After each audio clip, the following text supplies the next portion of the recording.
जी। अब बात करते हैं सिमगा नगर पालिका चुनाव की, जो अभी सिमगा नगर पालिका बना है, और ऐसे में भाजपा से जो प्रत्याशी हैं सिधारी देवांगन जी, उनकी काफ़ी चर्चाएं हैं। रमेश सोनी जी की काफ़ी चर्चाएं हैं, क्योंकि आप भाजपा से हैं और रमेश सोनी जी भी भाजपा से थे। उन्होंने हाल ही में आपने वीडियो देखा होगा हमारे चैनल के माध्यम से, वो आरोप लगा रहे हैं शिवरतन शर्मा, जो कि भाजपा के पूर्व विधायक थे, उनके ऊपर कि वो अपनी सत्ता के लिए, अपने वोट बैंक के लिए यहाँ सिमगा के नेताओं का उपयोग करते हैं, कार्यकर्ताओं का यूज़ करते हैं, और जब यहाँ के लोगों की बारी आती है तो वो उन्हें दूध में पड़ी मक्खी की तरह निकाल करके फेंक देते हैं, उनका सिर्फ उपयोग करते हैं। ये उनका बहुत बड़ा आरोप है शिवरतन शर्मा के ऊपर, और आप भाजपा के कार्यकर्ता हैं, तो आप इसके बारे में क्या कहना चाहती हैं? मैं तो सर्वप्रथम ये कहना चाहूँगी कि देखिए, सबसे पहली बात तो जो वो आरोप लगा रहे हैं वो तो बिल्कुल गलत है। देखिए, शिवरतन शर्मा जी जो हैं वो बहुत बड़े पद पर बैठे हुए हैं, उनके नीचे बहुत सारे कार्यकर्ता कार्य करते हैं।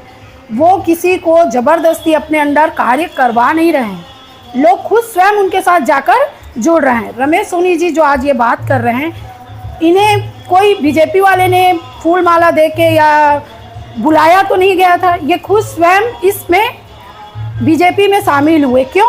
क्योंकि इनको पता था कि अभी किसकी लहर चल रही है, बीजेपी की लहर चल रही है, तो इसमें ये अपना हाथ साफ करना चाहते थे। आज उन्हें बीजेपी के द्वारा टिकट नहीं दिया गया, तो आज वो बीजेपी के विरोध बात कर रहे हैं। अगर उनको टिकट मिल जाता तो आज वो बीजेपी के साथ होते। तो जो व्यक्ति अपने बातों में अड़िग नहीं है, अपने बातों में उसे वो नहीं है, वो क्या जनता को चलाएंगे? जो आज देखिए, एक पार्टी के साथ वो वफादारी नहीं दिखा पाए, तो वो 15,000 जनता के प्रति क्या वफादारी दिखाएंगे?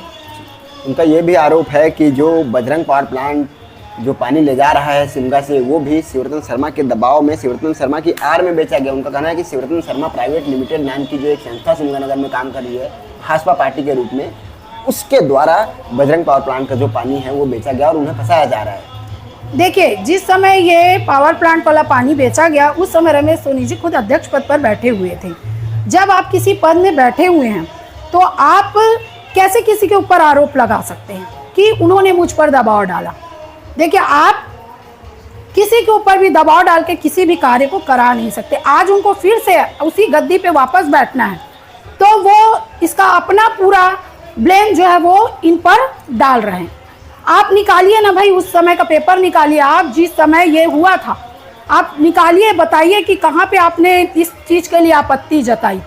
उनका कहना है कि उन्होंने जब वो सहमति और असहमति का जो प्रारूप तैयार होता है उसमें उनकी असहमति दर्ज है जी, तो उसको आप निकालिए ना, वो दिखाइए, वो जनता को सामने लाइए। आप देखिए, आप किसी के ऊपर इतना बड़ा आरोप लगा रहे हैं तो उसका प्रूफ भी आपको दिखाना पड़ेगा ना।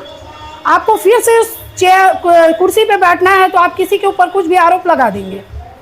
तो मेरा ये मानना है, मैं फिर यही बात बोलूँगी जो मैं पहले बोली हूँ, कि जब भी अब जनता आप पर विश्वास दिखा रही है तो उसको आप क्या करिए, उनके विश्वास पर खरा उतरिए। अगर आप जो 5 साल पहले जो जिस समय आप अध्यक्ष पद में थे, अगर आप अपना कार्य अच्छे से किए रहते तो आज आपको, मेरे को लगता है, पैसे का प्रलोभन देना या किसी भी तरह का जो आजकल का माहौल, चुनावी माहौल चल रहा है, ये करने की आपको आवश्यकता ही नहीं पड़ती। इसलिए नहीं पड़ती क्योंकि आपने कार्य किया है, काम बोलता है। अगर आप काम अच्छा किए हैं ना, तो आपको कभी कोई कुर्सी से हटा नहीं सकता।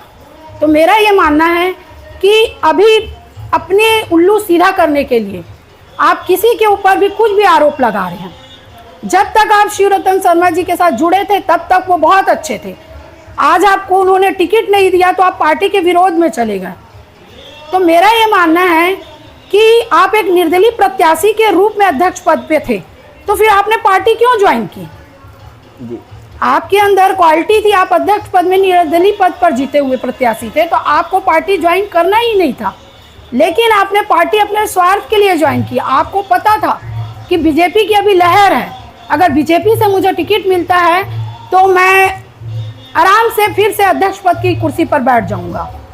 और आपने पिछले बार जो 5 साल पहले जो हमारा पार्षद चुनाव हुआ था, यह भी पार्षद चुनाव लड़ने का उद्देश्य भी आपका यही था कि मैं पार्षद बनने के बाद अध्यक्ष बनूंगा। आपका पार्षद चुनाव लड़ने का एम नहीं था, आपका मुख्य एम था अध्यक्ष की कुर्सी पर बैठना, जो पूर्ण नहीं हो पाया। तो इसलिए आपने जो 5 साल पहले नहीं कर पाए उसको अब आप करना चाह रहे हैं।